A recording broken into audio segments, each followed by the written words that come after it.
So a couple of pointers before getting started. We will be recording the presentation. So if you're not able to stay for the whole duration of it, or if you want to share it afterwards, we'll be posting it in our YouTube page.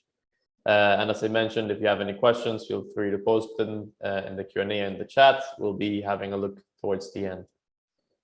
Without further ado, let's get started. So the topic for today is DeFi, specifically from the risk side of things. We'll be looking in depth into some of the largest hacks that have happened in DeFi's history, key factors that you should consider, and how to mitigate risk. So we'll start with an overview of the decentralized finance space and some of the largest exploits that have happened. And then we'll take two different approaches to assessing risk. One at the protocol level, so at the application layer, and then on the risks at the individual level, which you can do yourself to mitigate risks. As usual, though, before a quick update about Into the Block, our team has kept pushing, launching more partnerships. We recently announced with Crypto Explorer and Foxbeat. We're providing our analytics and distributing them to hundreds of partners globally. As well, we've been working for the past several months on a release that we're very excited about, and that we'll hope you'll enjoy. So stick around, we'll talk a bit more towards the end on that. All right, so let's get started. First, I've covered DeFi extensively, and at Into the Block we have throughout many of these webinars and in our Medium blog as well. So I won't get into the details of what is DeFi exactly, but I assume you guys know DeFi is the umbrella term for several financial use cases applied in crypto in a decentralized manner.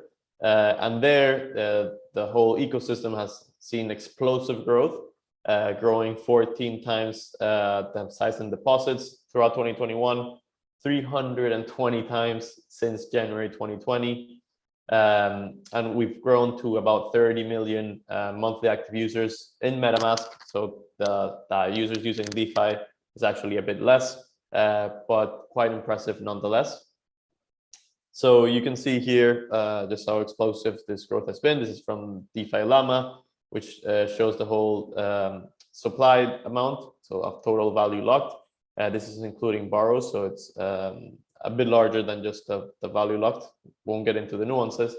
But either way, you've seen the explosive growth, as I've mentioned, 350 times since the beginning of 2020. And even now that crypto market prices have rebounded, Antonella is saying the audio is not working. Can someone confirm if that's the case, or if not, I'll carry on. Okay, seems to be working. Okay. I'll carry on then. I was mentioning that even now that crypto prices crashed about 30-40%, the DeFi value locked remains still just within 10% or so of, or 20 of the highest. So even though in the dollar amount has been decreasing, the total amount in terms of tokens has continued to grow.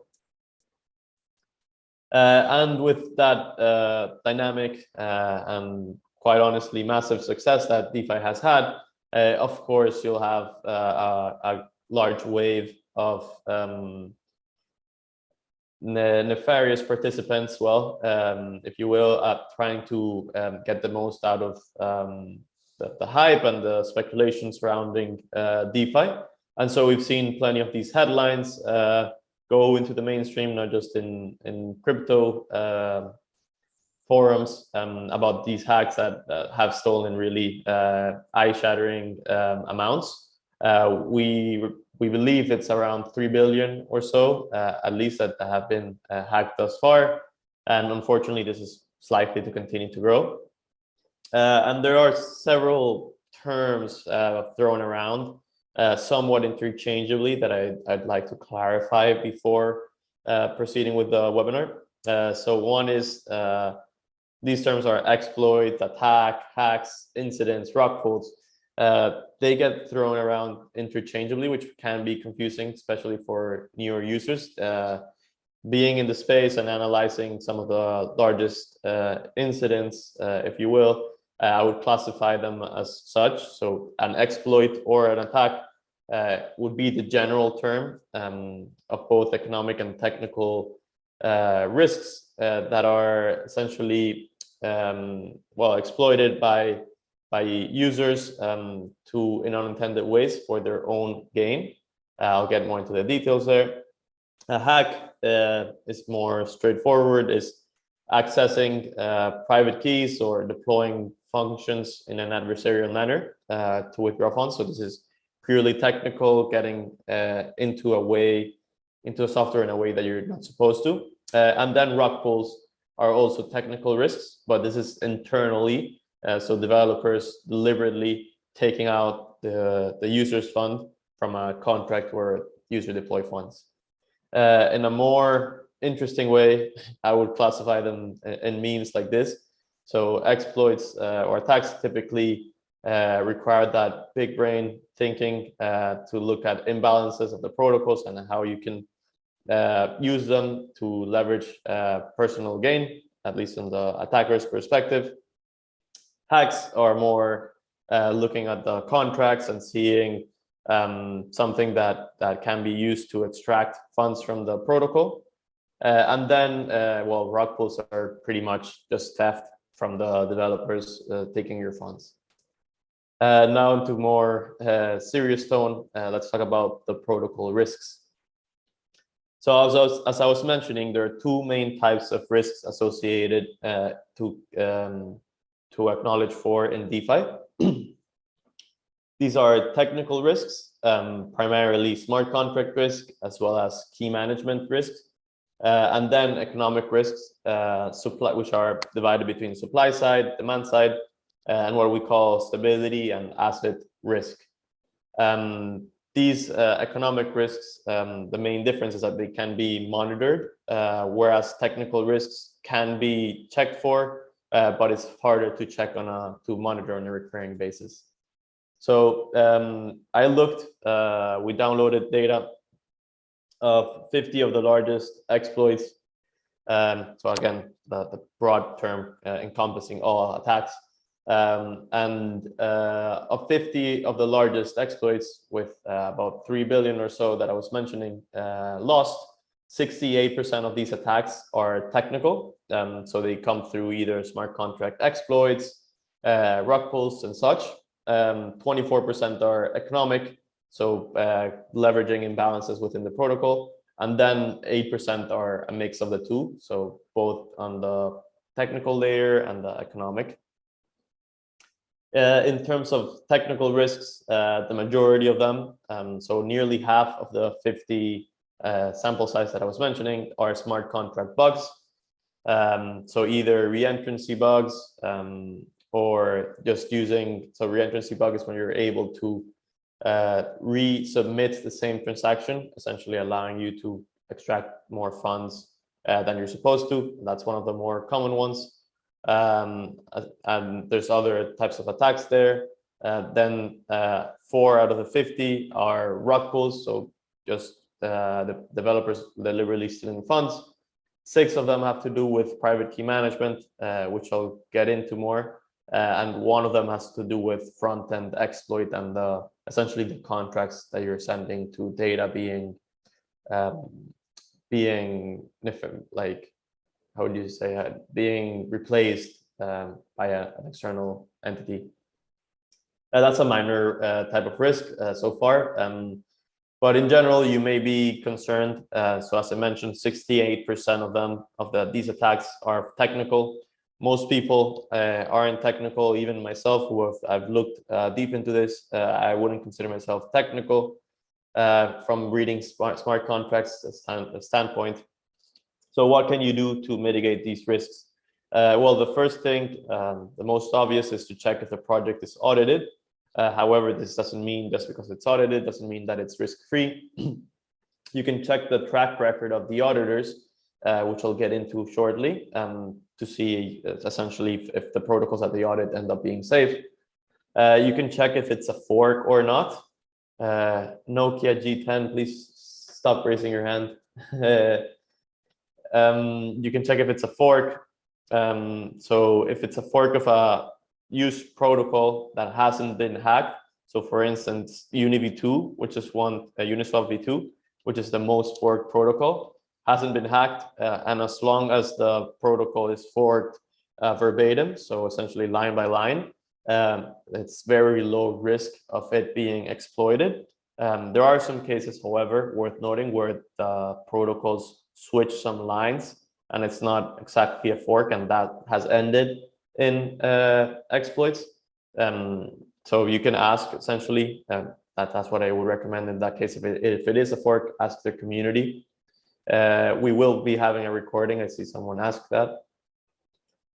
You can also check if the founders are public or anonymous. Just because they're anonymous doesn't mean that they will steal your funds.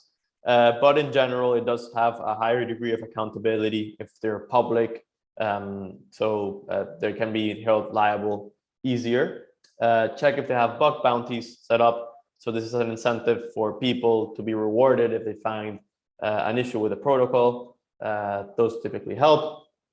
Very importantly, and this is the main way to assure that you're not rug pulled, is to see if they have a multi-sig setup. So if only one holder of has access to the smart contracts, well, it's quite easy for them to rug pull you and steal your funds.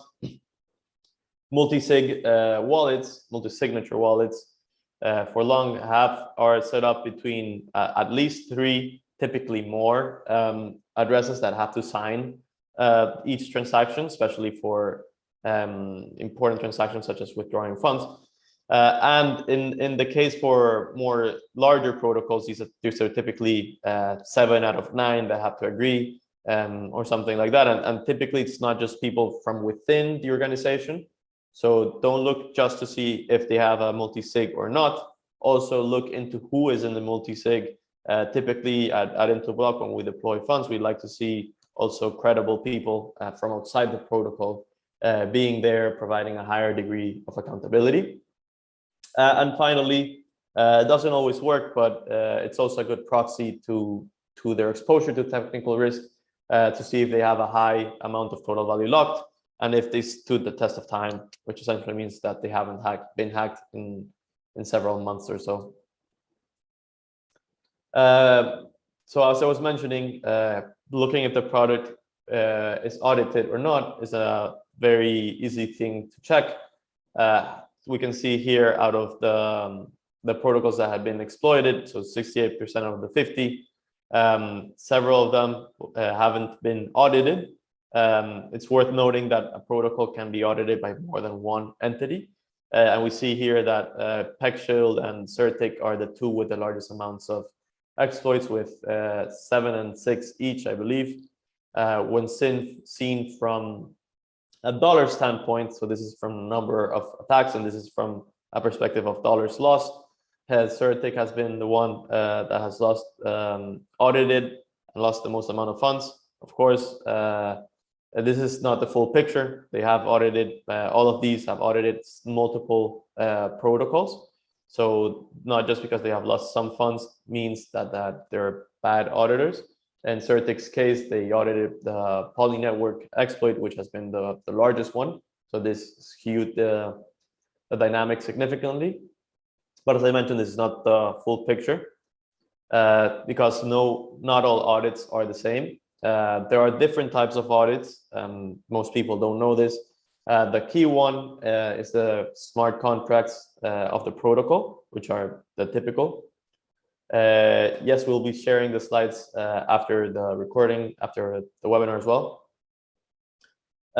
We look at, there's also audits that look at the governance or token contracts, which can also potentially be manipulated. There are economic risk reviews. So Gauntlet's one of the largest players in that space. There's also risks with upgradability. So a lot of times, I've read these audit reports myself, and in the audits, they state that the contracts are upgradable, and that essentially means that they can adapt the contracts to a future state by just through the control of the developers. And while that sounds like something very intuitive, it can, in some cases, give the protocol developers this amount of trust that doesn't go along with the trustlessness in DeFi. And so sometimes when contracts are upgradable, it does have that inherent risk that they can leverage the permissions to extract funds. Doesn't necessarily mean it's the case, but it's a risk worth considering. And in audit reports, by the way, they typically point out these risks. So it's worth not just checking if it's audited or not, but also the risks that they identify and the severity of each of them. Because a lot of times the audits will identify risks that are high severity, but then the protocol unfortunately doesn't do anything about them and they end up being exploited. We've seen this happen as well with smaller protocols. Now moving on to economic risks. These are the ones that can be exploited by imbalances of the protocol, and they are complex for sure. They are, I would say, divided between four main categories. So supply side, these have to do with liquidity providers, their concentration, the exit fees to withdraw liquidity. Then on the demand side, one of the ones that we see the most involved is the collateral ratios. So how much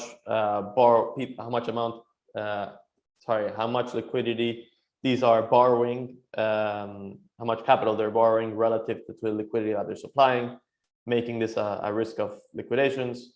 Then on stability, we look at oracles in particular, but also liquidators and arbitrageurs, and the assets that are supported. I'll provide some examples. So the main example we look at for a supply side incident, I would say, has to do with the Curve MIM pool, so Magic Internet Money. This is a stable coin created by Frog Nation, Daniele Sesta and his team. Essentially, it's similar to MakerDAO, but you're able to provide more types of collateral. And there end up happening this incident where a co-founder of another protocol involved with Daniele Sesta ended up being was anonymous and ended up being doxxed and being ex-convict. And so when that came about and that other token, which was Wonderland, was collateral for this token, this was identified about here. I think it was January 27. And so when that happened, when that came to light, when that was exposed, liquidity was withdrawn aggressively. So billions of dollars of liquidity were withdrawn. And not only that, they were withdrawn in the assets that were not MIM. So this pool was between MIM and 3Curve. The 3Curve pool consists of USDC, DAI, and USDT. And so, as you might imagine, this incident deteriorated a lot of the trust in this stablecoin. For those that are not familiar, dox essentially means that their original identity was exposed, and since it was an ex-convict managing the funds for the other protocol, well, it brought a lot of questions and a lot of uncertainty, so people rushed to withdraw liquidity. We provide this data, by the way, for free, and on the hour by hour, you can see the withdrawals happen more progressively. So that's something that people can monitor. And we had alerts for that to mitigate those risks, of course. But essentially, when people withdrew all the liquidity, the pool rebalanced towards having mostly MIM. And so at that moment in time, if you were looking to withdraw funds in USDC or USDT, another one in 3Curve, you would incur massive amounts of slippage.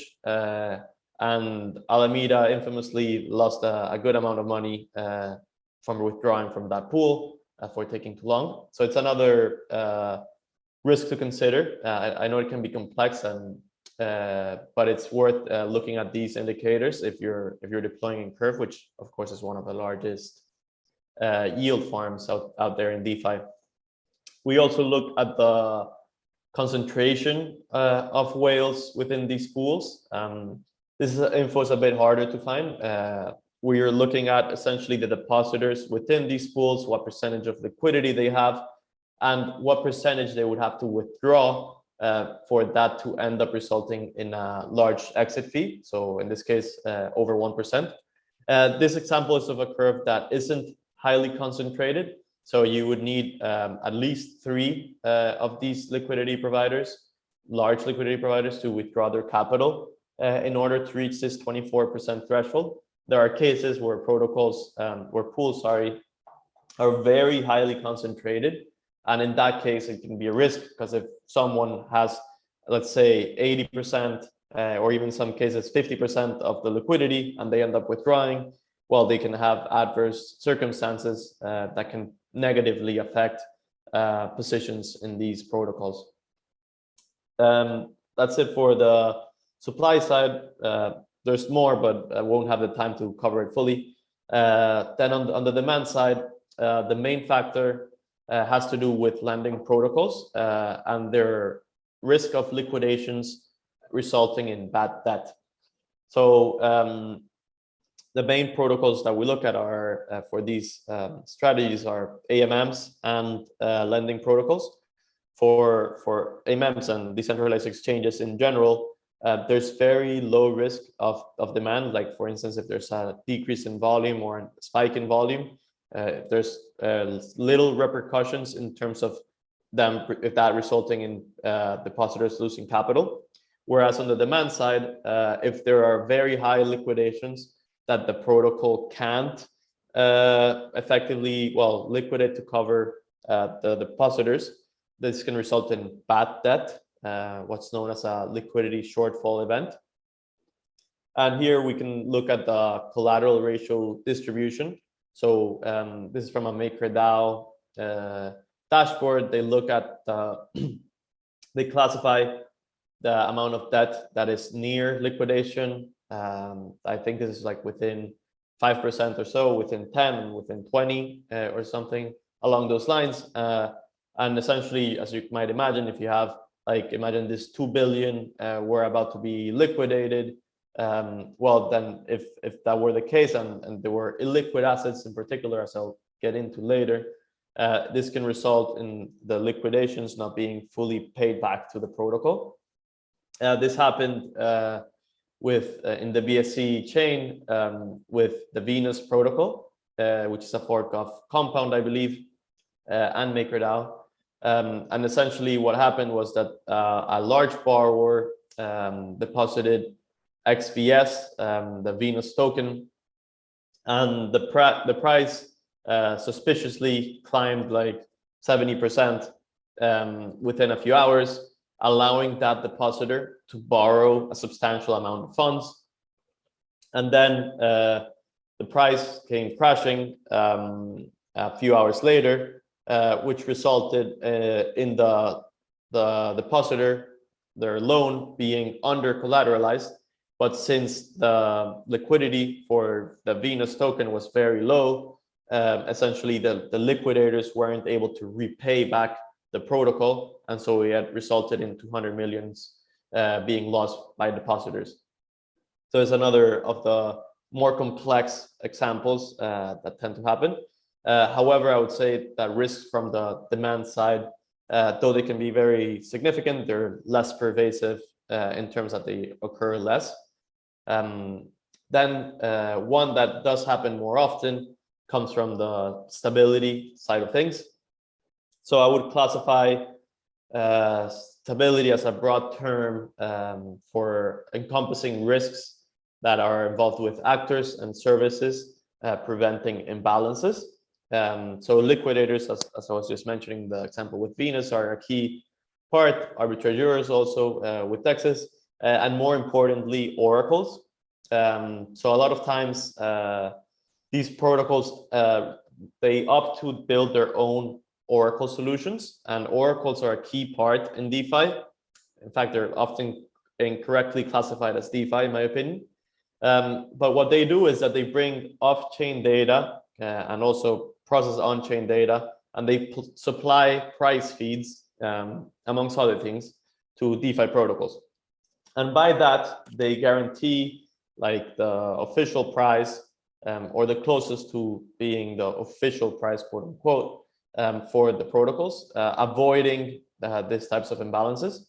And here, a lot of the hacks, particularly with Cream, have been due to them using their own on-chain oracles, which can be manipulated through flash loans, especially with more illiquid tokens.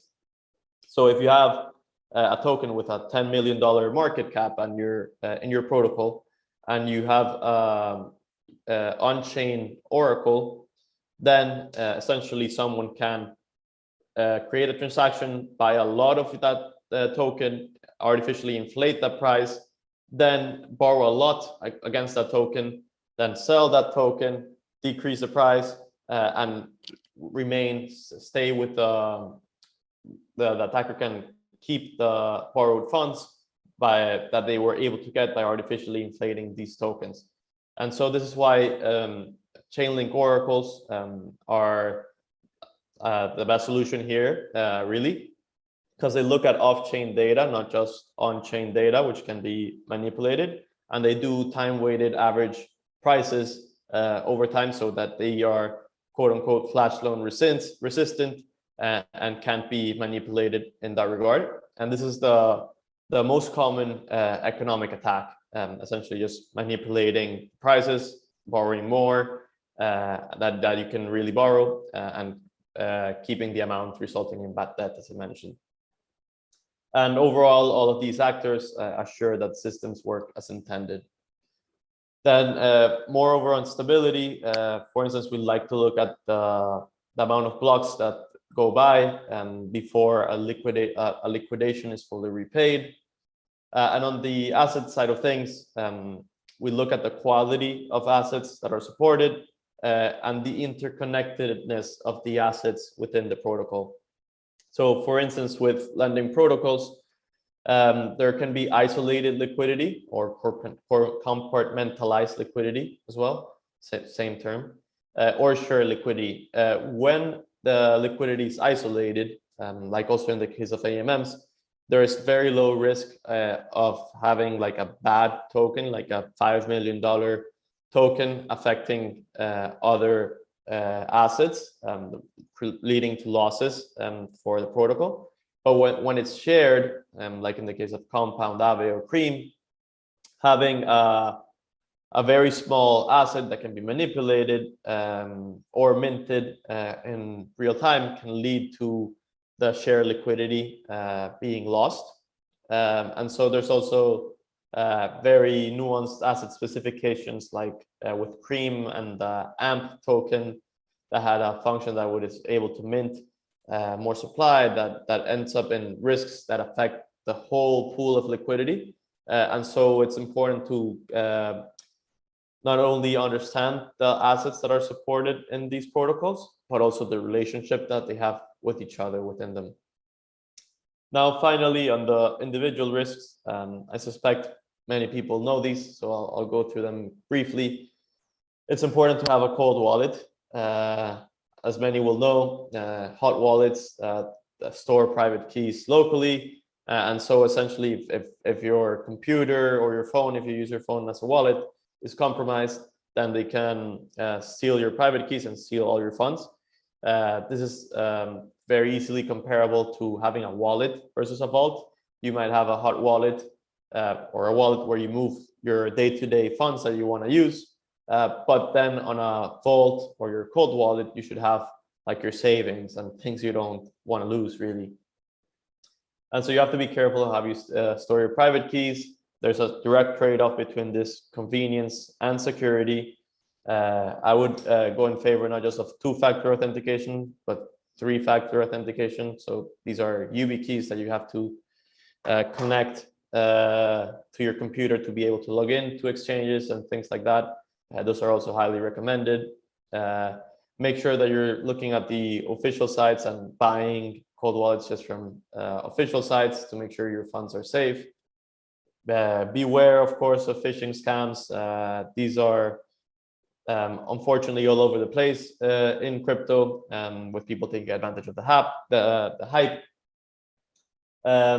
Opening corrupted documents. There was a hack, I believe, just yesterday, that Arthur CRX from Defiance Capital, one of the largest DeFi VCs, was individually attacked by opening a corrupted document. So be careful about those, opening links from emails that you don't know. Avoid support accounts of MetaMask in particular. Double check links. And also, if you're open with your account, like having a Bored Ape on Twitter, be careful, because there's a downside to having that transparency, unfortunately. So in conclusion, there are plenty of risks. Not to scare anyone, but it is important to take precautions. As I mentioned, 68% of these attacks are technical, but the good side is that you can still do some research on how to protect yourself from technical attacks. So you can verify that they're audited. You can check the track record of their audits. You can check their TVL and their track record over time to make sure that, to use that as a proxy for them not being susceptible for a technical attack. In terms of mitigating rug pulls and also other exploits, make sure that these protocols have a multi-sig setup, ideally with people known outside of these protocols, to essentially hold them accountable to a higher degree. There's also economic risks. We would advise people to monitor these themselves. I know it's somewhat complex, and at Intoblock we're trying to provide info to make this easier. But yeah, make sure to look here at the supply, demand, stability, and asset risks that I mentioned. And also make sure, please, to have a cold wallet and manage your individual risks. Also help people do the same. It's important as a community, especially so early on, to help people manage their risks. And well, I hope you learned something about that in the webinar today. So the next webinar, we'll be talking about NFTs. It's the release that I've been teasing. We'll be launching something in the next couple of weeks, and we're very, very excited to finally be able to release this. So make sure to sign up. Our team will be publishing the link right there in the chat. So make sure to sign up. I'll be sticking around for questions for a few minutes. So thanks, everyone. Hope you enjoyed. I'll be looking at the questions now.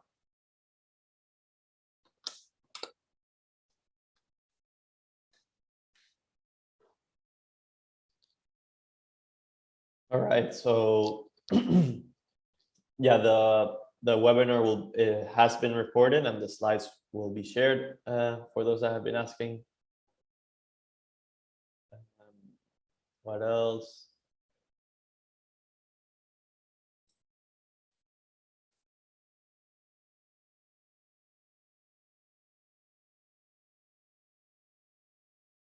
All right.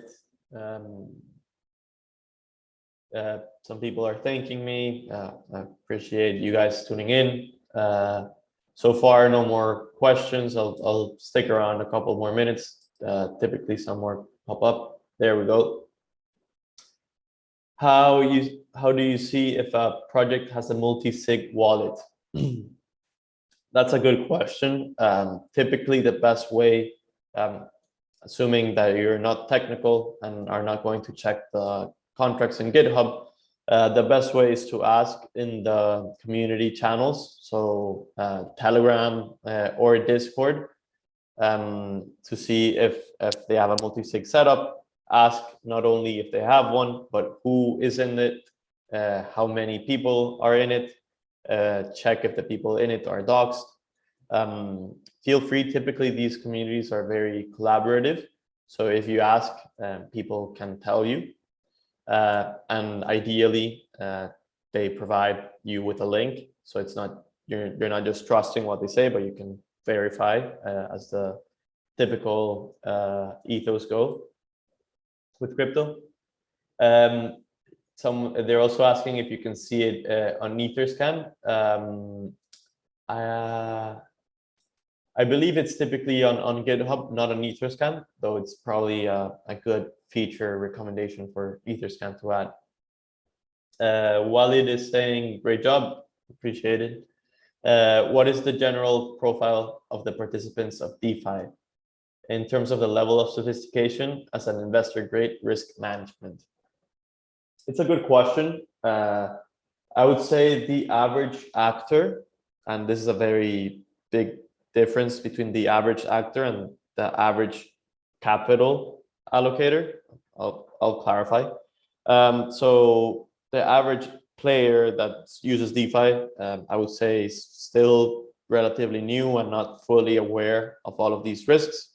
It does take a handful of hours and incidents to go through to be able to fully learn these.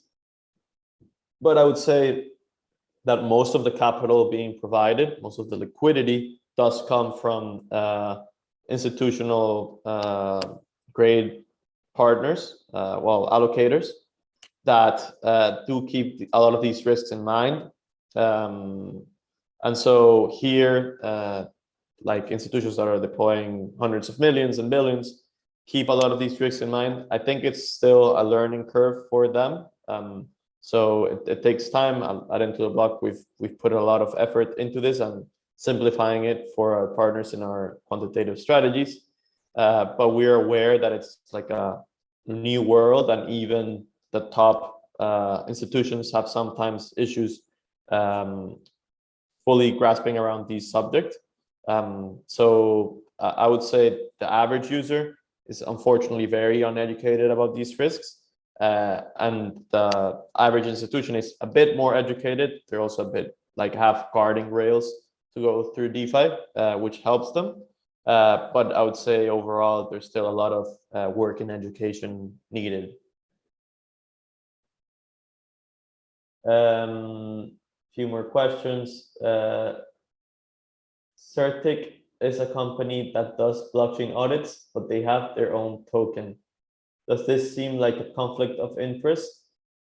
It's a good question. I am not 100% sure what's the use of the Certic token, though my understanding is that it's like somewhat limited. Like I think you can stake for it, but so far, I think it doesn't have to be a conflict of interest.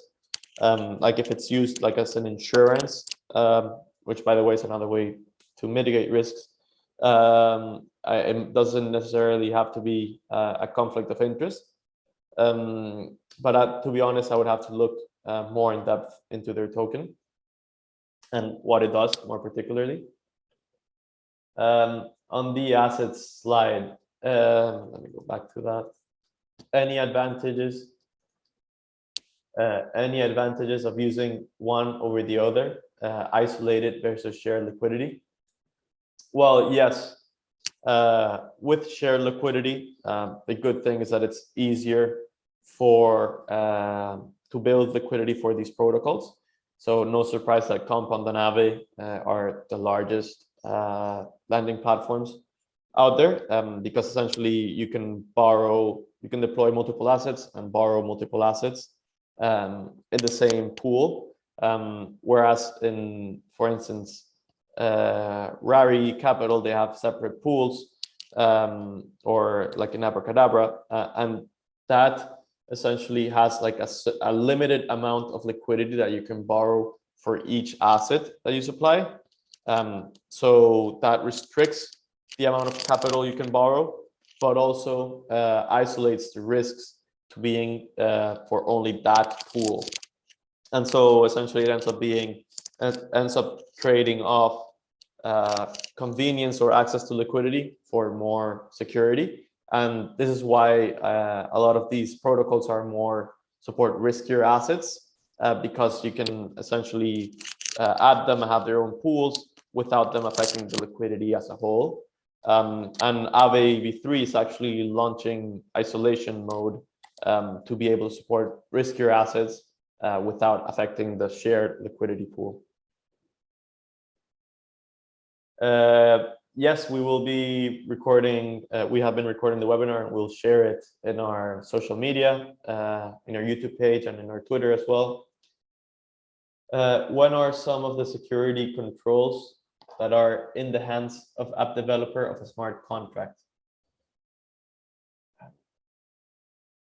So I'm having a tough time understanding this question. I think you mean, when are the security controls directly controlled by developers?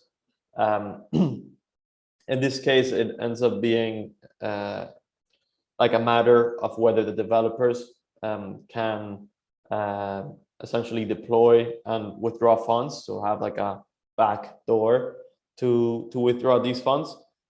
So if they're the sole deployer of the contract and they have the permission, like only them, the developers, to adjust these contracts and withdraw funds, then they have control, and it's a potential security breach there, which is why it's important for the access to these smart contracts to be managed through a multi-sig, where multiple actors would have to validate transactions, preventing someone like stealing everyone's funds, essentially. Even if it's not like a rock pool, it can also be that, like it's happened with a few exploits, that people have managed keys in one single hot wallet, and it ends up being exploited by either a phishing scam or whatever, and ends up compromising the whole system for having that centralized point of failure, essentially. Awesome. So I think that'll be it for today. Thanks everyone for tuning in. Hope you all have a great day, and we'll see you in the next webinar.